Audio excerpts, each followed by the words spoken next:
And then we have this Israel attack. Then we have this terror organization, Hamas, who comes out and doesn't conduct warfare in the normal way of doing things. They do it in the most cowardly and hateful way imaginable. They go in to a city, they kill babies, they kill parents, they kill citizens, they kill elderly citizens, they have no respect for any human life. There's absolutely nothing that they won't kill because they are just interested in killing. You know, the Ukrainian war, Russia and Ukraine, we have the typical warfare. Power against power, military against military, soldiers against soldiers. Not that war is good, it's anything but terrorism is a terrible, terrible, terrible thing.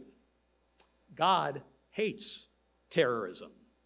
And we can see that in the Bible and of the things that we learn from this Israeli war, because this war is different than the Ukraine war. This war will, I don't know if I want to use the word teach, but for lack of a better word, teach the world some new things about how to conduct warfare. Terror, as I said, has taken a back seat in the world for the last number of years, but now it is alive and well. While Israel responds with rhetoric we haven't heard given in the world like it has, and rightfully so after what's been done, in their country, we realize the prospect of terror and what it means. Let's go back to Deuteronomy 25, because God talks about terrorism with a group of people that were known as the Amalekites, and they fought war in that cowardly fashion as well, picking on the weak. They were just interested in killing, In Deuteronomy 25, and verse 17, as Moses is talking to Israel before they cross over into the promised land, he says this about Amalek, and I'll talk just really briefly about the Amalekites, but let me read verses 17 to 19 here in chapter 25. God inspired Moses to say, "Remember what Amalek did to you on the way as you were coming out of Egypt, how he met you on the way and attacked your rear ranks, all the stragglers at your rear, when you were tired and weary. And he didn't fear God."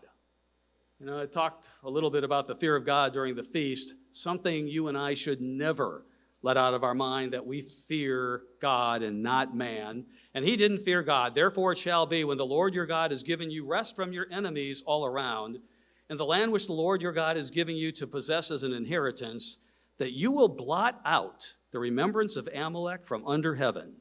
You shall not forget." There are people whose mindset was completely wrong, so saturated that God said they are an evil people. It's an evil thing that they do. They can't be reclaimed in this life. And he mentions that terror in Amalek, that they should be completely blotted out. A very difficult thing for some people to accept, that God would say that. But what he saw was, here's an incorrigibly wicked. And they will have a chance when the second resurrection, when they are resurrected and able to see if they will grasp what God has said, that undo and unlearn the things that they have been learned, that they've been taught from childhood. Hate, hate, hate, hate. And so God said, blot them out. A difficult thing to say, but God hates that. If we look at Proverbs 6 and verse 16, it lists for us some things that God hates.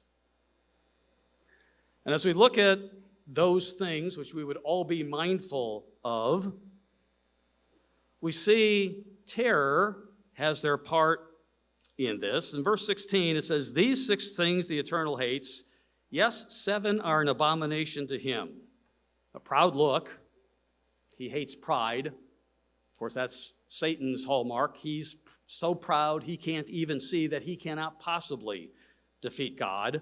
A proud look, a lying tongue. I know pride has its way in the world today. Lies are widespread in the world today. This world, as it says in 1 John 5, is under the sway of Satan. The proud look, a lying tongue, hands that shed innocent blood. Isn't that what happened last week to an unsuspecting public in Israel? A heart that devises wicked plans. Feet that are swift in running to evil. A false witness who speaks lies, and one who sows discord among brethren. God hates those things. He hates those things. They should never mark us.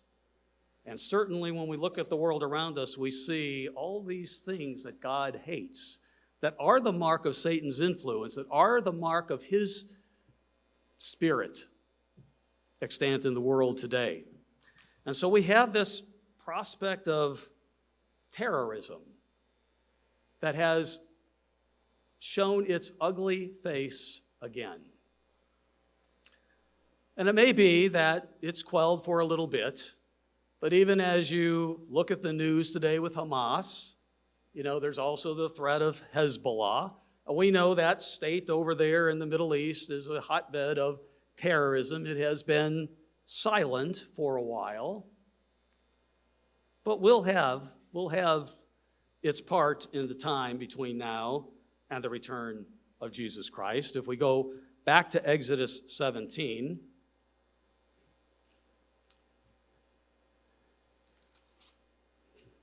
Amalek, the Amalekites, as Israel was there in the promised land,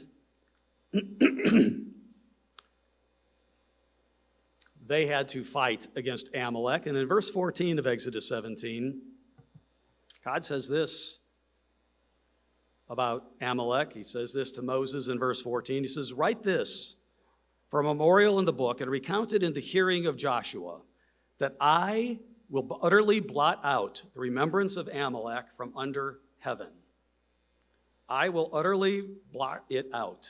And Moses built an altar and called its name, the Lord is my banner, for he said, because the Eternal has sworn, the Lord will have war with Amalek from generation to generation. They will hate God, and they will hate the people of God. They will hate the physical people of God.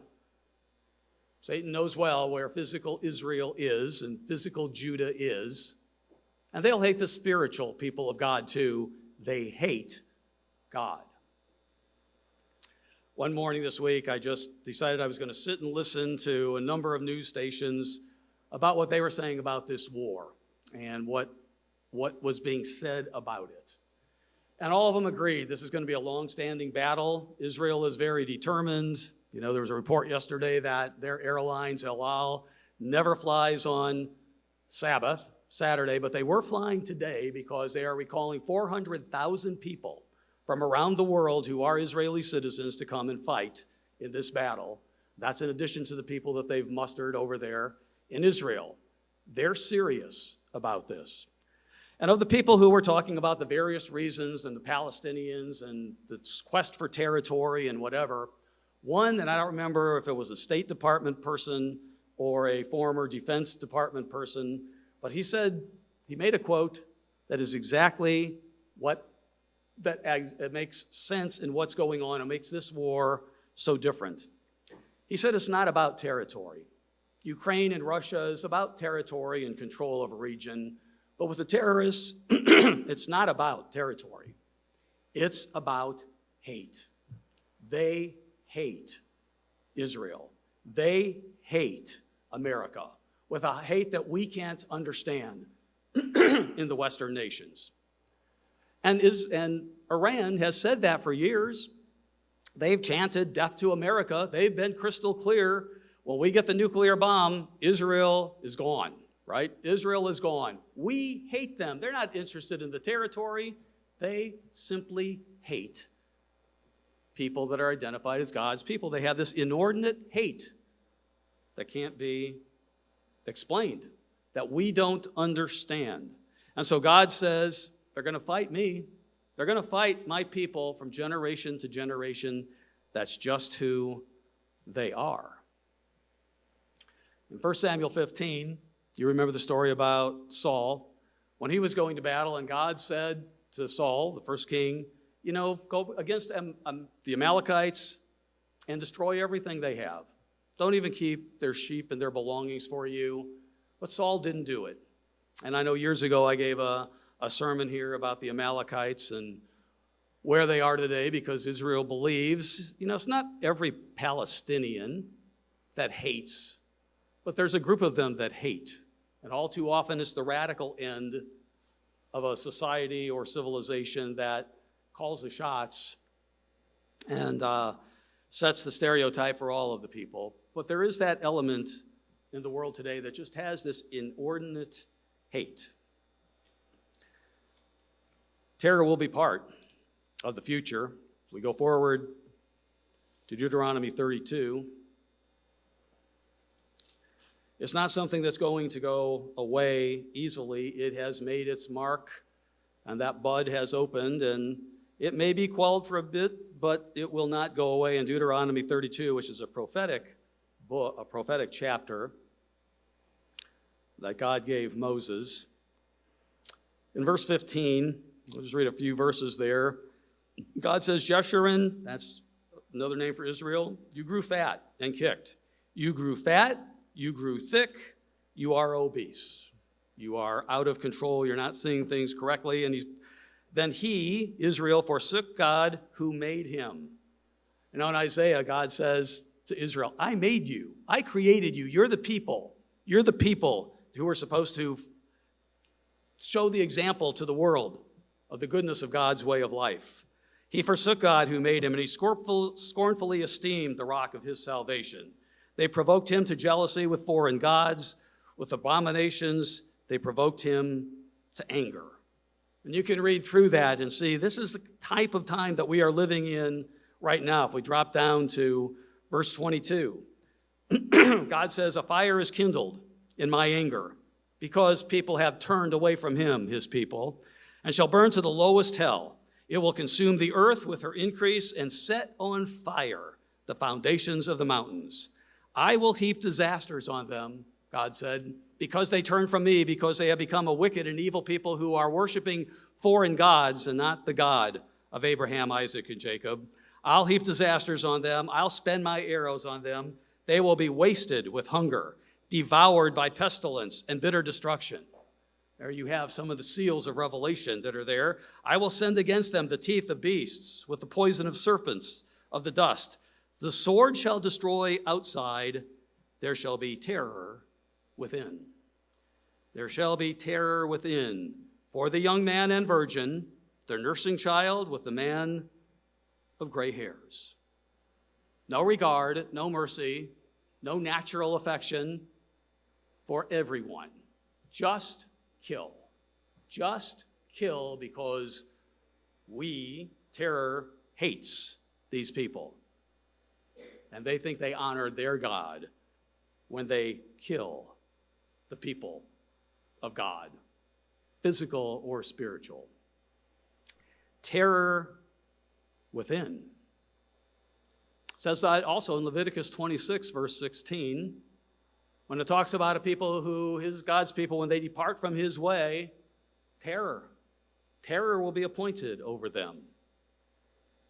And we can see where those rudiments of terror that have been largely absent from foreign nations in the last several years could be among us. It has even been voiced on some of those news programs with the advent of terror and this threat by the leader of Hamas yesterday calling for jihad in every nation as they respond, that all of a sudden we live in a world that is so far different than it was 3.5 years ago. Today we have people that we have no idea. Millions have been admitted to this country under the guise of open borders, and that we have no idea who it is who now lives in this country. Totally different than it was 3.5 years ago. What has happened? What does that mean? What has man done to himself? What does it mean when God says there will be terror within? These things we don't talk about so that we become afraid, so that we panic. We talk about these things because they're reality. When God says this happens, man has done it to himself, that we grow closer to God. Our trust is only in him. Salvation is only in him. We can trust in whatever government, whatever institution on earth. We will learn as God's people, trust is only in him. And when we hear these things and see the reality of those buds beginning to open up on that prophetic tree, don't panic. Don't be dismayed. Turn to God. Turn to God, acknowledge him, and ask him to give you the strength and express your faith in him, because it will be only him that sees us through.